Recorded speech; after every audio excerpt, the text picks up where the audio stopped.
ప్రార్థన.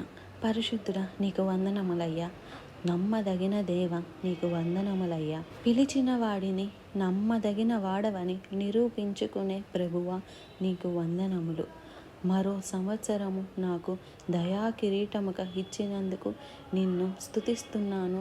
ఊపిరి ఉన్నంత వరకు నీ కొరకే జీవించుటకు, నిన్నే మహిమపరచుటకు నీ కృప నాకు దయచేయమని క్రీస్తు నామములో అడుగుచున్నాను తండ్రి. ఆమెన్. దేవునికి స్తోత్రం. మరి చాలాసార్లు హ్యాపీ బర్త్డే గుర్తు చేసుకోకూడదు అంటారు. బర్త్డే సెలబ్రేషన్ అనేది వేరే విషయం, కానీ దేవుడు చేసిన మేలులు గుర్తు చేసుకోకుండా ఎలా ఉండగలుగుతామండి? దేవుడు నా జీవితంలో మేలు చేశాడు.